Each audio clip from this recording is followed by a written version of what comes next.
You're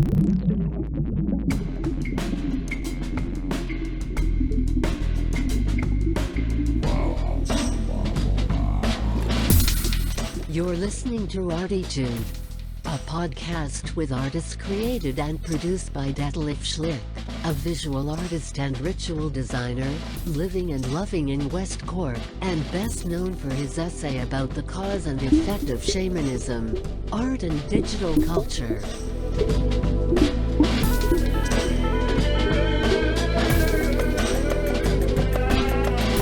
Working in the field of performance, photography, painting, sound, installations, and film, he will dive and discover with us and a weekly creative guest into the unknown and exciting deep ocean of the creative mind. This is Detlef Schlich, and today we dive into the unexpected deep ocean of the creative mind with a very old friend and comrade and crime of me, actually. It is Dirk Wilhelm Josef Schlömer. Hi, Dirk. Hi, Dad. I haven't seen him for actually, I mean, except now the last Saturday where we had a short discussion what we're gonna do and so on. I haven't seen him for probably 30 years or something like that. Well, yeah, nearly. I think 92. It was the last concert in Cologne. Was it 90? Yeah, okay, but December 92. So the thing is with Dirk, I had what we're gonna do is actually I just explained in the first part we're gonna talk about Dirk's past, or at least a couple of projects, because it's so much that we probably we can't fit everything in. We for sure we're gonna do another podcast next year or whatever, you know. So we're gonna go on Dirk's past. Dirk is a German composer, producer, vocalist, guitar, and keyboard player, and you name it. A lot of things are very. Some things are quite similar like that. What I'm gonna do, especially the Klangraum things and so on, where we're gonna work with collage, with sound collage and all that. So I would consider him as well already in the spaces of visual artists somehow as well. I mean, very quirky. Yeah, visual music. So the thing is, we have a couple of things in common as well. So I realized you said so you don't have a driving license too, no? You never had one. That's right. We both never had a driving license. We never had a driving license, and the first time as we met, we met before, but it was quite funny because what we have as well in common, we used to play on the same concert in Luxor. In Cologne. Yeah. Yes. And Dirk, he used to have his band Zikato. That was a solo project from Dirk, and we had our band. The name was Paradisox Peace Pack. Zwei sterbende Strümpfe. Paradisox. Zwei sterbende Strümpfe. Friedenspaket. And we were practicing. We just had 5 songs, and we were practicing, rehearsing in our room, and then a phone call came. It was 1984, I think, was it? Oh, the first time? The Luxor gig, the Cikato Luxor gig, the first time, yes. Oh no, 84 is too early. I think should have been maybe 86 or 87. 86, probably 86. Yeah. Cikato, I started in 85, so the first Luxor could be in 86. Was it 86? I would say. Yes. Let's say 86. All right, so it was 86. Long enough. 35. So you are a year older than me, so you used to be 25, 26. I was 24, I think. And okay. I was not very professional. I mean, we just had. I started late with the band. We started with this punk rock band half year ago, maybe, or was it a year? And we just had 5 songs. And the songs they were not in perfection, you know. And we got the phone call. We should play as support band for Dirk in front of 200 people. and actually in front of all the major deal bosses from Amy Electrola and so we used to play. And to make a long story short, I was very nervous, and I was so nervous that I forgot my last song to announce my last song. So we just did 25 minutes, and then Dirk started. So that's now the way how we got into this first part actually. And Yes. now you told me just short what happens then on this evening as well for you. It might be interesting to explain that for the audience as well, with your monitoring. Oh, yeah, it was. And in order to explain the listeners, monitoring is a thing where you can listen to your own voice, and now you. So, Yeah, that's right. yeah. So you have speakers for the people. This is the PA, the public amplification. And of course, you have speakers on the stage, laying on the stage, the wedges, which are for the artists to control their own instrument, and especially the voice, of course. And the thing was that at Luxor, the complete monitoring was cancelled, cracked, and it was down. And I thought at that time, with 26, I thought professional means carry on. The show must go on anytime, yeah? So I played to the end, and I knew already that I was singing out of key, yeah? And because there was no control at all. Only afterwards, and it was a disaster. It was a complete disaster. The last 2 or 3 songs. But that's what people keep in mind, of course, the end of a concert. And only afterwards, I thought I should have done a break and tell the people that it's impossible to carry on. Yeah, that's what it was like. Do you really think that it made a difference for the Amy Electrola people? So, or what happened after that? I mean, did you get a contract or?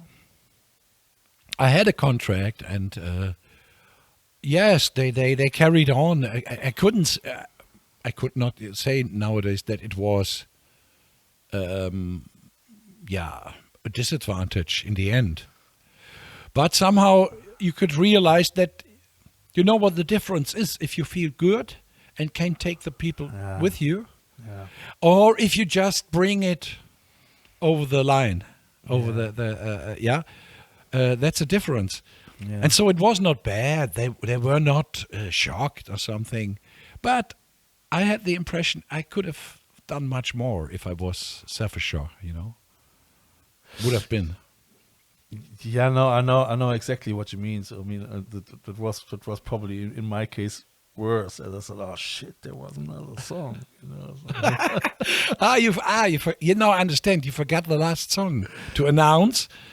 Yeah. And then it was finished because you were the support, and roadies came on stage and finished. And no, it was actually. So I was probably happy that I could go from the stage, So that I had my I wrote it down, but like I say, I was so nervous, 200 people, and then for the first time, and we didn't. The thing was that the first time as we used to play with Paradise Peaceback, I was not happy with the drum set somehow, because the drumming was very experimental, and I missed a little bit the carpet in my back, really to go into a different universe as a we say in Germany Frontschwein, the stage pig. Yes, the frontman's thing. Yeah, so I missed that, and so it was more actually just to get this gig done as well as possible, Yes, I think it's anyway. It's a long way to come to the point where a band feels really comfortable on stage. That's a long way. I mean, I think always. Yeah, I think that's great. It's for the audience as well. It's great now because I think I mean, you did a lot of stuff, like I already mentioned, so and that's why I actually started with this podcast, in order to get deeper as well into the creative mind of an artist, and as well about the obstacles, so which is often people don't. I mean, how can they understand that if they're not gonna do it by themselves, Yeah. It is very difficult to understand that artists need the audience, and why are artists, because I mean, even if most of the artists can't survive actually money wise, because the taxpayer, most of the money goes back into creating buildings and signs. It's good that we have a podcast nowadays where we can spread our message, to a wider audience. I mean, and that's a great thing all over the world. I mean, I have now listeners from hey America, hey Spain, hey Oslo, hey Argentina, Japan. hey Brasilia, Japan, you mentioned. Yeah, that's great. Hello, people out there. Yeah. I mean, apart from Europe already, So I think I have now more listeners in America than in Ireland, where I started, That's great. So, but it is a long way as artists in general, So and that's why I like the concept to start actually in the past, So it's to introduce the people to this person, So and dear listeners, the next week on Sunday we go then already in the second part, where we speak about Dirk's time in Berlin, and then the next Sunday we speak about the future of artists and how we can survive, So that's that's the way. So Zikato was just one project of you, but before that, and I think that was actually so the most common project for people in Germany who know. So you used to be the guitar player for a longer time with Steine Scherben. Yes, that's right. Which is a German band. I'm probably not very well known for the English. For a few, probably yes, because I think in the left scene, in the house occupier scene, they're quite known because it's a political band. Let's say it as it is. It's very political. It was a political band, Yeah. And the singer was a kind of icon to anarchist, a role model. Let's say that. Yeah, anarchistic role model for sure. Yeah, here in Berlin, in Kreuzberg, of course, where the first house was occupied in 71 or something. So was it 71? Yeah, see, I was. Yes, it was before our time. I was still a kid, and as well. The band was already in its 13th, 14th year when I came in '83. So how many years I was the youngest. Did you play already? They or me? They started in 1970. Wow. So they have right now there's the 50th anniversary festival coming on with a lot of friends and followers and bands that covered songs and so on. That's happening right now. All right. So are you there as well? Do you gonna organize it as well somehow? No, I'm not. I'm just a visitor. I'm just a guest because I'm the youngest of our members. Yeah. The youngest guitarist, the last guitarist. Yeah. As you want to say it, and I never had the. Neither the opportunity nor the what's the word? I was not encouraged on all the decision to write songs and song. It was not my band. I was the youngest member and I played the guitar. I liked that role, because in all other bands I was the boss. Yeah, and had to carry the whole thing. Yeah, sure. And I mean, let's say it like that as well. Being the iconic part of a band like this is as well a very very hard energetical thing. You know, Yeah. all this pressure. What is on you if you decision making? Which song can we play in concerts and you know. Because Yes. that comes all back to you, and all these interviews that are not talks anymore. If it comes to political issues, it is a totally different thing than if you just, I say in brackets, if you just Just. I love you, you know. Just if you just play music or something. Yeah, It's different. Yeah. I mean, it's different If you- to sing just if to sing I love you or mach kaputt was Yeah, euch kaputt let's macht. No? Destroy everything that destroys you. Yeah, so that's the so difference. It was very very very radical approach from And it this was a band. mantra. It was like a This song was like a mantra. Macht kaputt, was euch kaputt macht.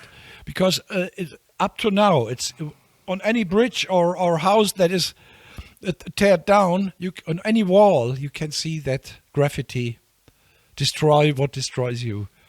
And so this survived. This whole thing survived somehow. And very controversial as well. I mean, if we go back to the what was it, the German autumn, no? So I was still quite Yes. young. Oh no, I was 81 or already 82. 14, 81. It was 81. Or you mean the RAF? yeah, Schleier. 77, yeah, 77. I was quite young. I was 15, and the whole Cologne, because Dirk and myself, we both are from Cologne. That's right. Yeah, the whole Cologne And was. was terrified. We were terrified because Yeah. in Cologne there was this kidnapping of the boss Schleier. Schleier. He was taken there in Cologne, Yeah. and his driver and so on. They were all killed. Yeah. Yeah, and so this kept the whole country in what to Oppression. say breathless. you know? Oppression. I mean, it wasn't oppression. Oppression. Unterdrückung, like Yes, like we have it nowadays somehow again as well through COVID. that's right. That's right. It was Some- a very hard time. Yeah, that's right. It was a strange autumn, strange year. A lot of things happened in a very short time. I mean, we already could do And- a 2, 3, 4, 5 hour podcast about that. That's really Okay, let's carry on. I don't know where we are now. So in the first part, how long we had our chat now already? So it is.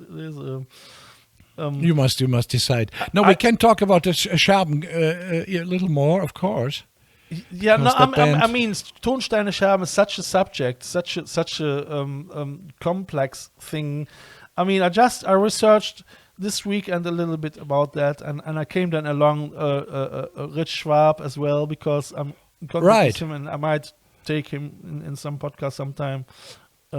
That's a nice thing. That's a nice thing. If you mention Rich, Yeah, he was used to be the bass player of Schröder. Yeah. Schröder Roadshow. yeah. And my very first tour, when I was with long, I was the youngest of both bands. I was the Benjamin. Yeah, and, And, 22 or what? no? It was huge. We did a huge tour all over Germany, which was filmed by Rock Palace. Maybe Irish people know Well, that jetzt too. oder nie? What Or was it? Europe. Heute name Nacht of the oder film? nie. Heute Nacht Tonight oder or nie? never. Tonight or never. I still haven't Heute seen Nacht it, oder but nie. I will watch it. And it was two big bands of the underground movement, of the left movement, the anarchistic movement. Two bands with each had 7 or 8 members. Yeah. And for the break and the setting break between the two bands, there was a clown, like a Django Edwards kind of guy. I know. I had doing- the Dominic a couple of weeks ago, and he used to play with Django Edwards Roadshow in Django Edwards Roadshow. Yeah. So this was a whole concept for 4 hours or something happening. Yeah. And I was just 20. I became 23 on that tour. I was 22 when I joined, and of course this was changing me. It was changing me. I can imagine that. Because it was a lot. It was not just a new band. It was not just a tour. It was a lot of people I didn't know.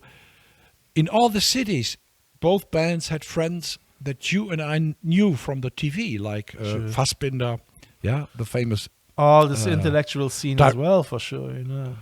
Yeah, the whole intellectual scene, the whole left scene, like the very young Green movement. They all came to the concerts. Sure.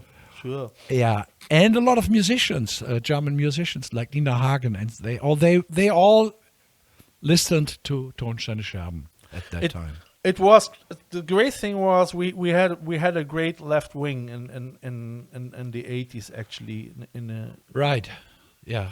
So and I mean I think it's still there, I mean if it comes to racism and I mean we can probably in the second part a little bit with you about that as well. If it comes to racism in especially in Cologne we had the ArTEEtude auseinander. Right. Department, which was in the 80s, but that was actually apart from I don't know, that has nothing to do with Steine Scherben. No, it's a real that was really this is Wolfgang Niedecken, of course, Bab. More this direction, Südstadt. He was the south. Yeah, south of Cologne. South side. I mean it was actually it was a very hard time. And this time really influenced me as well a lot. I mean, especially the time. And dear listeners, you have to imagine you are in Cologne, and then if you walk, or actually if you drive over the bridge from over the Rhine bridge from the left hand side to the right hand side, Innere Kanalstraße, a lot of police cars were there, and they stopped everyone, so Ausweis bitte, so identity card, please, and, it was paranoid. Sorry? Paranoid in a way. Yeah, it was paranoid in a way. because of the RAF. Because I mean, these guys they used to use machine guns and all this hardcore weapons, and I mean, sure that I mean, I think today I think different about that than in my 18s or 20s. In my 18s, I thought, so we need radical thinking, but at the end, I think, but that's a matter of age. When you're getting older, you think, no, there is no way that you can create the spiral of violence with that. So. Yes, there never out of violence there never comes something really good. No, maybe you can't avoid it. Maybe sometimes, but I think I can say for Steine Scherben that this was always the fine line, the limit between intervention and of course occupying places, important places, going to the public. Demonstrating all of that, but never with guns. No. But I know that very. I know that very. I know that for sure because some of the older. I was the youngest, as I already said. But within the band, there were people that were even older than the makers, than Longrue and Rio Reiser. The average so they age, were. Yeah. So the elder. Statesman at Scherben. They were friends of Andreas Bader and Ulrike Meinhof. Yeah, right. It was the same pool where it came out, Yeah, Berlin, of course, Berlin. Yeah, but you see, that's the thing was so we had as well, and we were friends. I mean, I was 17, 18, and we were friends of some people. They used to run a pub. and there were teachers, left-wing teacher, and they had as well contacts and friends in this scene, and all of a sudden, so somehow a big group of it, even if you like it, how these people were or not, so that was quite weird. At this time, it was somehow like a modern Robin Hood thinking. Role model, Spider-Man, even if it's really don't try it at home. Dear kids, don't repeat it.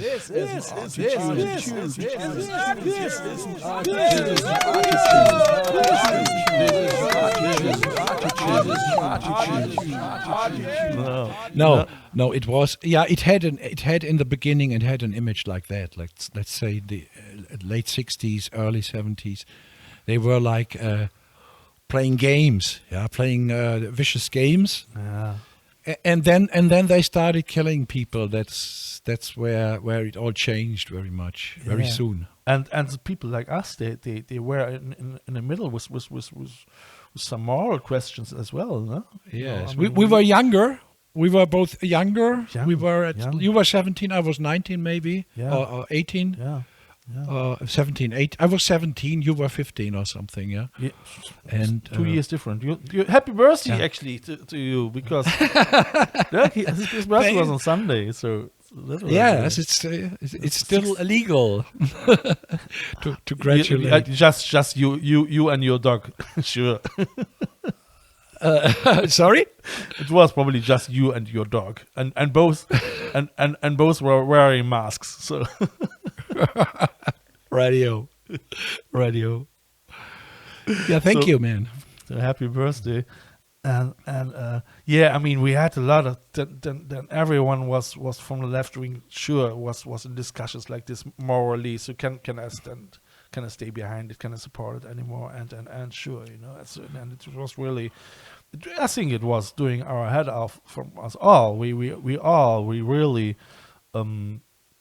Like you already mentioned, were affected with it, and I mean, and then later, so I can imagine then, as you came to Steine, Scherben, one has to say it was later. We're talking about 2 times now. 77 was later already, but you already had this experience, this input, this experience, the atmosphere was sure, that's right. And then you came in somehow into this very anarchistical movement, So, but that is for me. Look, for instance, so we had our rehearsal room at Renania, Kunsthaus Renania, where Ken was, and all that, and that was for me. I was actually a positive looking person. For me, it was always difficult if I came into the rehearsal room, coming down from this dark atmosphere, because from this subtle, I wouldn't say violence, but this from the subtle, very hard anarchism, So it took me always 3 beers in order to get really on with my song. Get into the music. So that was that. And so you were 22. Then how old were all the other members in average somehow? Scherben, Tonsteine Scherben. You mean? They were like Rio Reiser, the singer. He was, like I've said before, like an icon. Like a role model. He was already in his 40s, wasn't he? No, he was 10 years older than me. 10, okay. But so he was like 32. At that age, it's a lot, yeah. The same for the guitarist. They were like Jagger Richards, the guitarist Lanrue. Yeah. Although he was French, coming from France to Germany. Yeah. His father was a German, his mother French. Okay. And so they were like Jagger Richards, the guitarist playing the riffs and coming up with the line for a song, and Rio was, of course, the writer, the text writer, and the performance guy. And you were the second guitarist. Yes, Yeah, the lead, the rhythm guitarist or what? Yes, I no, I normally I would have played the lead guitar, Yeah. but so to say, Lenru didn't have the. Let's put it right. Yeah, he didn't have the horizon to be like Keith Richards and say let him do the. Okay. Let So, him do there was the ego a little bit in between. The ego was in between, so he had to play a lot of the solos. But to tell the truth, at that time I wasn't so keen on playing lead guitar. You know, when you go back to '83, Yeah. for me the groove Yeah. and still. funk music was coming up. Yeah. Electro was coming up, Yeah. and all of that was much more interesting to me. So what I claim for myself Yeah. is that I made that band a little tighter. You know, Ah, I worked with the bass player. I can understand that. Yeah. Yeah. When I go I back to worked your with the music, bass player and the drummer, and all the people said, "Why is that band so tight now?" And I guess that's Yeah, you see? a little bit up to me. Yeah. Probably, I can imagine that because I mean, I was Saturday. I was going through some of Dirk's album from the 80s, 90s, and it's a lot of them. They are very, very funky and very, very funk oriented. I mean, I already discovered Prince. I discovered as well Violent Femmes probably in it. You know, I don't know if it's right. It's not intended, let's say, put it like that. So I got to know them only later in the late 80s or early 90s. Yeah. So I started off with playing acoustic funky music, like putting in flamenco elements or something. Yeah. I did that before, I guess. But the address or the direction is right. The voice, especially the voice. The voice was very, very Femmes-like. So that I found that quite interesting. But I mean, having said that, it was as well the time. You know, the time from the post-punk area and you know, like the stuff what Violent Femmes did. You know, and I really liked them. That was great. Yeah. So you actually so you start. How did you came to music? I mean, to make playing guitar. Go back to the beginning. Yeah. I started with 12 Yeah. with guitar, Yeah. and right from the top, my father made it to condition to get serious lectures. Yeah, to learn the classic guitar. All right, and your father was okay, yeah, He was like very authorian. Yeah. yeah. Because he played the piano. We had a piano, and so to get a guitar, I had to get lessons, and afterwards, I realized that was a good thing. That was an advantage for me because I really had to learn the scales, play some Bach, or stuff like that, and of course, it helps you to get an overview. If you have the mindset for that, yes. Yes. So I was right from the scratch. I had these two hearts in my, what's that in English? In your soul. In my soul. I had two souls or two hearts, and that was the control thing, the discipline thing, the learning thing, and on the other hand, of course, the rebellion thing, rock and roll thing, which at that time you had to learn by yourself. Only with friends. There was no tutorials. There was no great songbooks or something. You had to really put on the needle, on the record, and play it 20 times, 40 times, 100 times to get the riff, to get the tones, and that's what I did. I the solos I learned from David Gilmour and from Ritchie Blackmore and Mick Taylor, to name the second guitarist of the Stones, as a huge influence on me. Yeah. And I really had to learn it note by note. So you play as well classic guitar now. And at the same time, I learned scales and harmonies and I played Mozart, Bach, Spanish composers. Right. I did that up to 19. Did you like it? Yes, in the Yeah. end, I liked it. You My see, teacher then was. That's good. That's good. That's good. I had problems from time to time. Of course, I tried to leave it, but my teacher, he was a freak himself. Yeah. He was rebellious. A rebellious thing was going on in all parts of society. Yeah. So at the university, the music class was rebelling against the old methods and the old teachers. And that's what my teacher, right, yes. Friedrich Pütz, he had a long beard, he had long hairs. Yeah. So of course he didn't like hard rock or something, No. but he liked Zappa, for example. yeah? Okay. He liked Zappa and things like that. So he was opening me the world of classic music, and Yeah. he was telling me you have to really be straight with it. Yeah. And on the other hand, he was a game changer himself. So that helped me.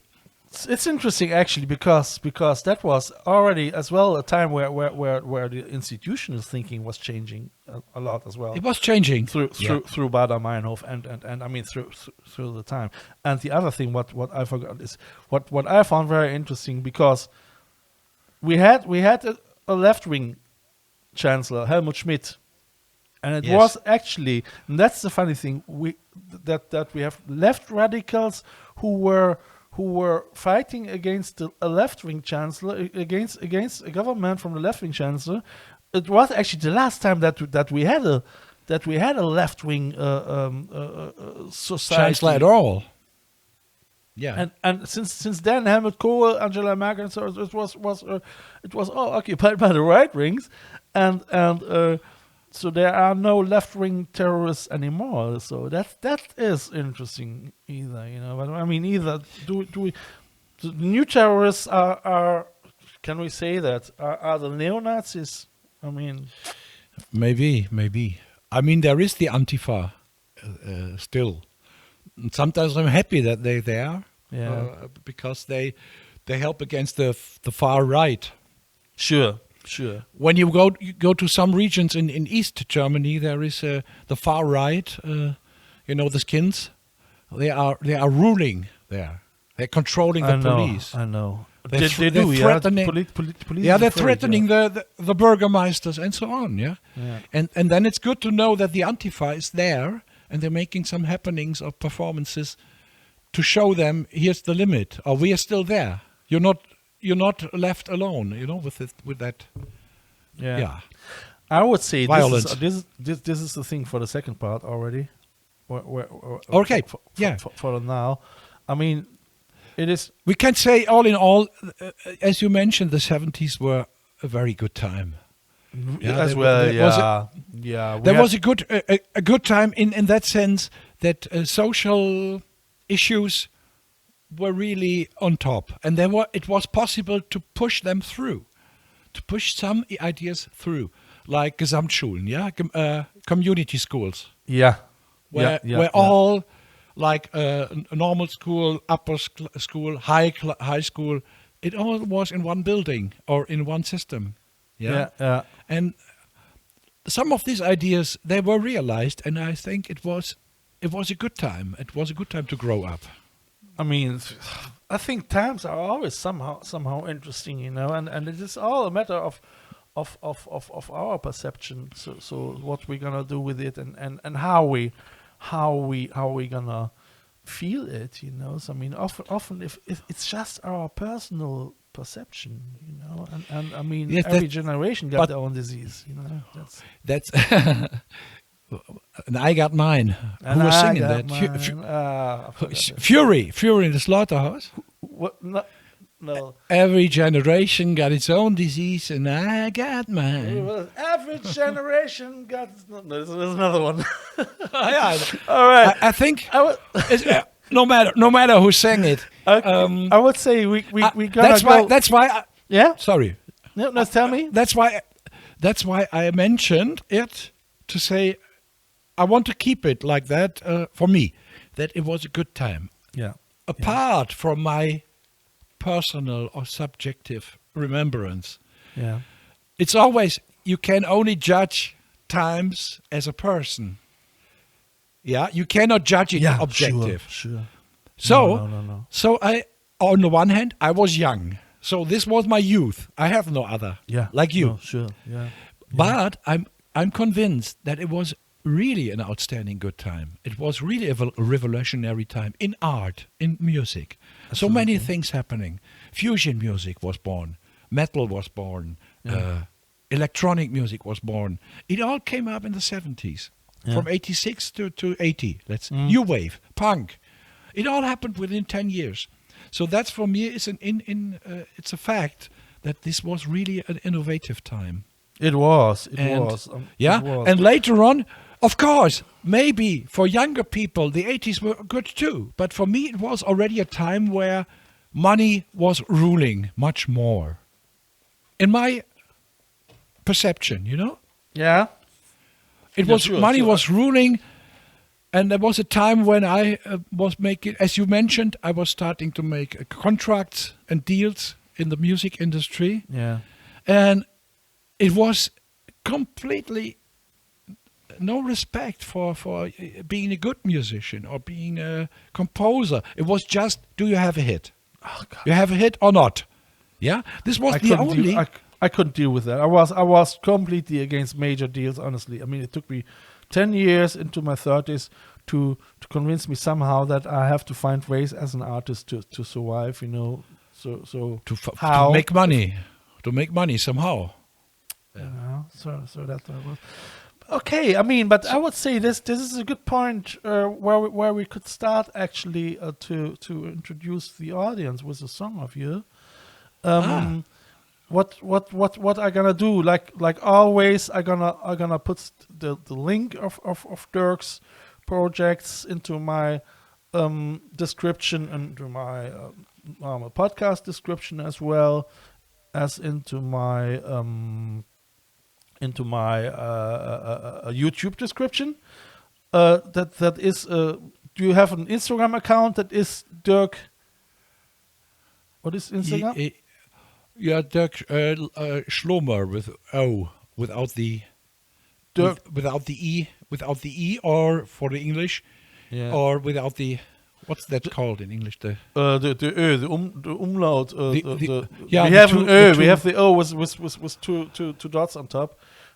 two dots. Yeah, that's right. The two that- dots. Yeah. Our next project.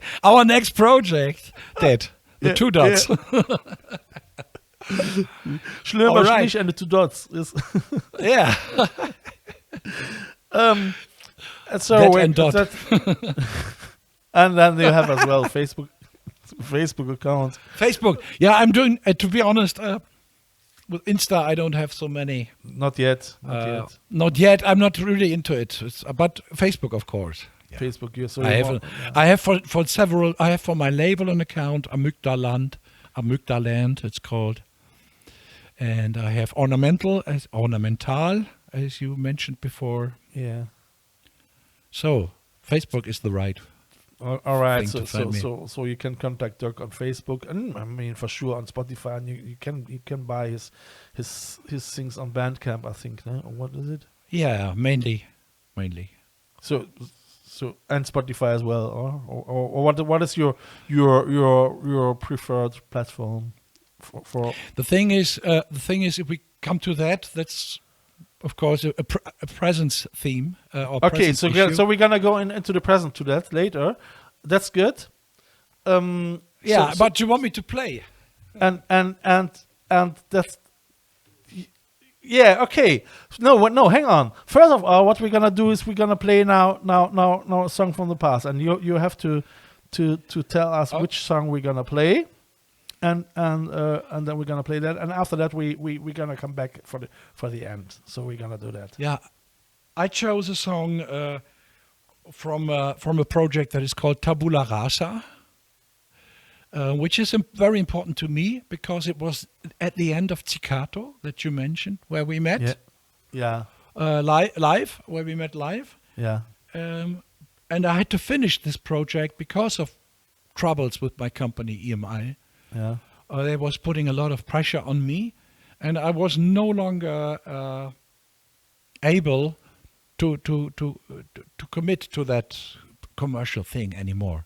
So I did an album for myself. I had a very nice studio on Zülpicher Straße. Yeah. So I was in that privileged situation to have an own studio. I had 2 technicians. I had a drum set there at that time, and for once I said to myself, "You have the studio for 3 years now, but you never worked like Prince at that time on your own." Yeah, because I play the drums, I play the bass, I play keyboards. Yeah. You know, I have that ability, and now I did it in '93. I left Zikato. I gave the contract back to EMI, which was financially absolute nonsense, because I said to them, leave me alone. And that, of course, gave them the possibility to throw me out without money. Yeah. It was numbed in a way. Yeah, but for my pride, it was important to say I'm the one who said I cancel the thing. I cancel our deal. That's why and then I went to my studio, to the cellar, and I recorded a whole album where I put everything in, not just the sadness, not just the paranoia, but also samples from Wales for the first times. And I tried to make a fusion of all of that electronic elements, of the blues elements, of the rock elements. So I made this album, and this is the, let's say, the single, or the introducing track to that album. It's called Hypnotize. Okay, Dirk, thank you very much. So, dear listeners, we listen now to Hypnotize and get hypnotized by the songs of Dirk, and we hear us in a couple of minutes again. Thank you very much, Dirk. Thank you.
Mutualize and you can find a connection.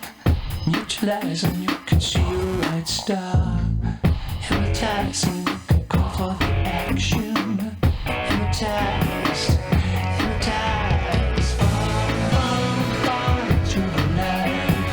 Don't know how you rise. Fall into the night. Break on through. We can break on through to the other side.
Thank you very much for Hypnotize. It was a great song, and I mean, I think everyone can say that a little bit the influence from this time is in it as well. I mean that Dirk loves Prince and the rhythm of Prince is obvious as well. But I think Prince was for all of us at this time a very huge role model in this time as well. In the wasn't it, 80s, somehow? late 80s. Huh? In the late 80s, you mean, for example? Yeah. I mean, Sign the Times was such a great album. It was really so. Yeah. Cool, Dirk. We are almost at the end of the first part. Yeah. I would say just before. Okay, so I have to. You see, I forget by all this time, so I have to tell the audience as well that I am now the proud owner of my own gallery. And this is my own mug, which is actually, Dirk, this is my caravan where I used to live 3 months at Ardwigo. This is the shed, and these are the horses where I was surrounded by. Great. So every piece of art is in this gallery. That means what I gonna do is I gonna take my real life back into the virtual reality and Artistic. create Artistic reality. Sorry? The artistic reality.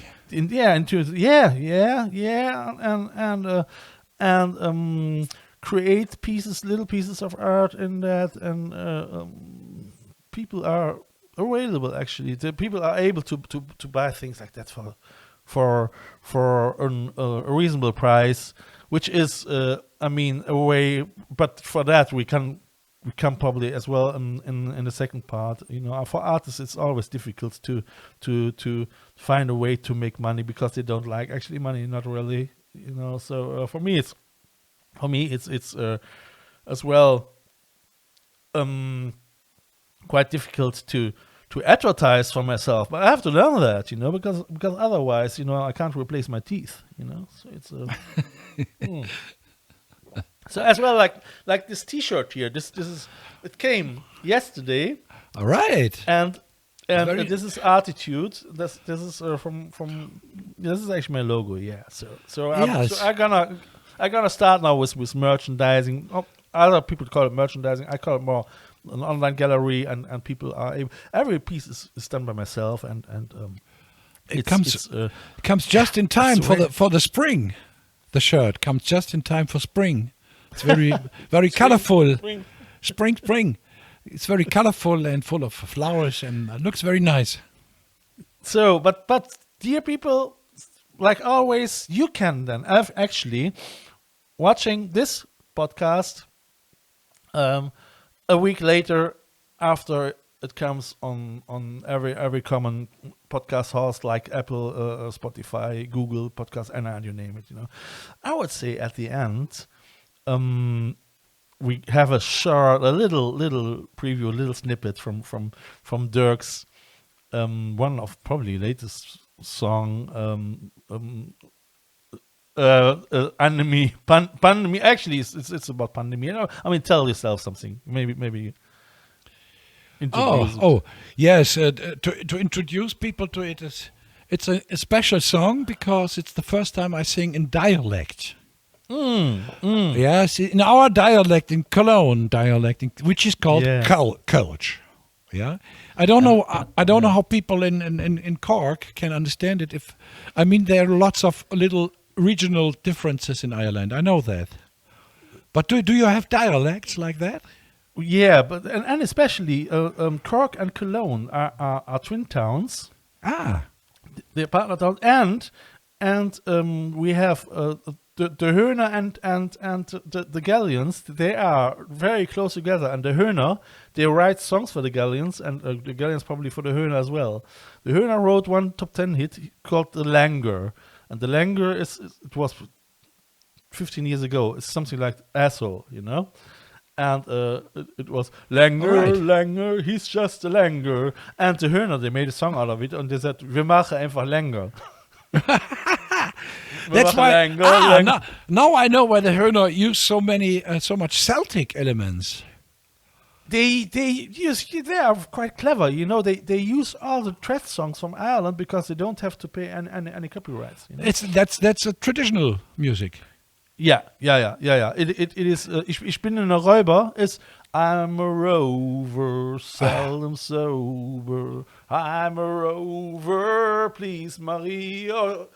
Ich kann nicht treu sein, leef my Elche. I'm a rover, was mach ich bloß? Radio. Okay. All right. But now we're gonna come. Now we come back to a pandemic song. Yeah, it's about the pandemic, and the sense is like I'm through with ya. Pandemia, I'm through with ya.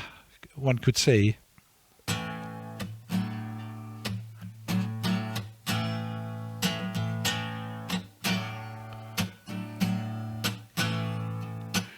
Silvester ohne Knaller, Prosit Neujahr. Und nix mit Fastenlaufen, das ist doch nicht wahr. In Köln sagt man ja, es gut wie es gut. Einfach gut wie es gut. Der Messi hat mit, come on Dad. Pandemie, Anemie, ich kann nicht mehr. Und nix hat ab, ich komm schlecht drauf, was soll ich her? Anemie, Pandemie, ich kann nicht mehr. Anemie, it ain't me. Radio. Oh yeah, let's leave it like that. Yeah, okay. Thank you very much, Dirk. Cool. Thank you very much. Pandemia. It's great. And I must say, this song, normally I'm not listening to Kölsch songs anymore, but I'm quite convinced that as soon as Carnival is on the road again, everyone will sing it, and you make $1 million, and you can buy all my T-shirts from my podcast. But up to now, right now you can buy the single, of course, or the download, or listen to it on Spotify. Yeah, so guys, if you want to have the single, so you can get it on Spotify as well. And like I say, I have all that in my descriptions. So all the links. Thank you for the first part. We see us next week, and dear guys, if you want to donor for the podcast, you find me as well on Instagram at Detlef Schlich. That's my Instagram account. You'll find me as well on ArTEEtude.com. You find me on every podcast if you look for ArTEEtude. Subscribe. Do what you want. I mean, if you want to do it, and if not, it's okay as well. We see us next week. Take care. Bye. Thank you, Dirk. You have listened to ArTEEtude, West Cork's first art, fashion and design podcast. ArTEEtude, never so close again. That was too close.